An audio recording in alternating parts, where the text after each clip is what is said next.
Kenapa sih orang nggak takut lagi dengan COVID-19?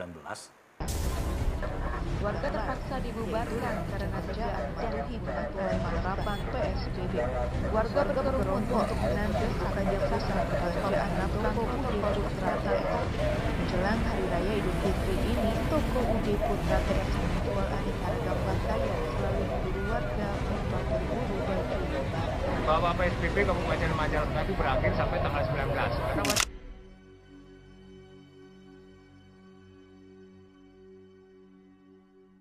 Dalam kondisi pandemi COVID-19 memang ada perubahan perilaku di semua sisi, terutama perilaku dalam bersosialisasi.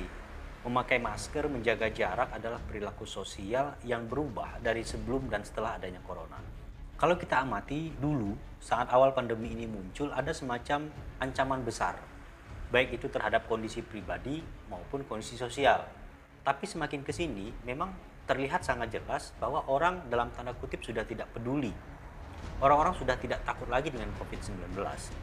Gambaran kondisinya kira-kira seperti ini. Dulu, jumlah kasus terkonfirmasi itu sangat sedikit. Tapi tingkat kewaspadaan masyarakat secara umum sangat tinggi. Sekarang jumlah kasusnya banyak, tapi tingkat kewaspadaannya rendah.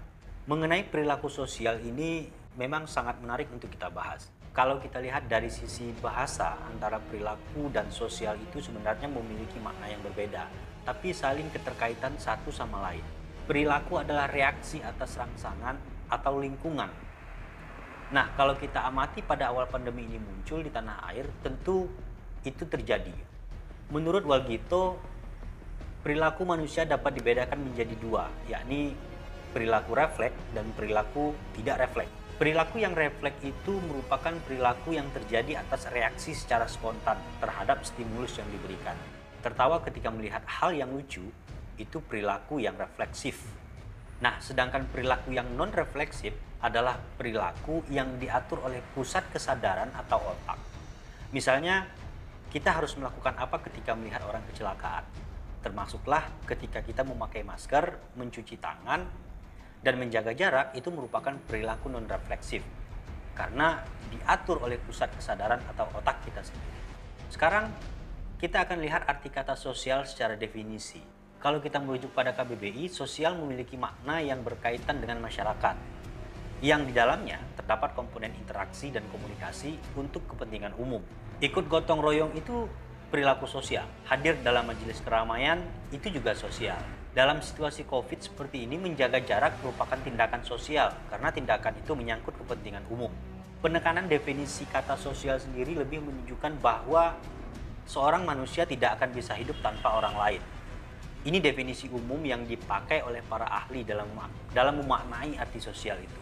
Sekarang, coba kita gabungkan kedua kata ini menjadi perilaku sosial. Menurut Harlock, perilaku sosial adalah keberhasilan seseorang untuk menyesuaikan diri terhadap orang lain atau terhadap kelompok yang pada khususnya sesuai dengan kondisi di lingkungan itu. Hal ini diperjelas oleh Ahmadi yang menyebutkan bahwa perilaku sosial adalah perilaku yang menunjukkan atau memperlihatkan, menerima, mengikuti, menyetujui, serta melaksanakan norma-norma yang berlaku dalam individu yang berbeda. Coba kita tarik dalam kasus COVID-19. Pada awal wabah ini muncul, semua orang dihadapkan pada ketakutan yang sama. Sebab stigma awal adalah virus corona itu berbahaya. Perilaku sosial pun akan berubah. Semua orang memakai masker, menjaga jarak, mencuci tangan. Karena norma-norma yang berlaku seperti itu. Lalu kita menerima, mengikuti, dan menyetujuinya. Kenapa semakin ke sini perilaku itu semakin berubah? Orang menjadi tidak takut lagi dengan corona. Ada beberapa faktor. Di antaranya stigma berbahaya terhadap COVID-19 mulai pudar. Hal ini muncul setelah adanya banyak orang yang sembuh, ada banyak negara yang berhasil dalam penanganan kasus, termasuk adanya isu-isu yang didukung oleh pembuktian bahwa COVID-19 itu sebenarnya tidak berbahaya. Termasuklah di dalamnya bahwa COVID-19 ini merupakan konspirasi atau hal lain yang berkaitan dengan itu. Nah, jika memang persepsi-persepsi ini salah, namun tetap saja menjadi sebuah hal yang dibenarkan dalam kelompok yang lebih besar.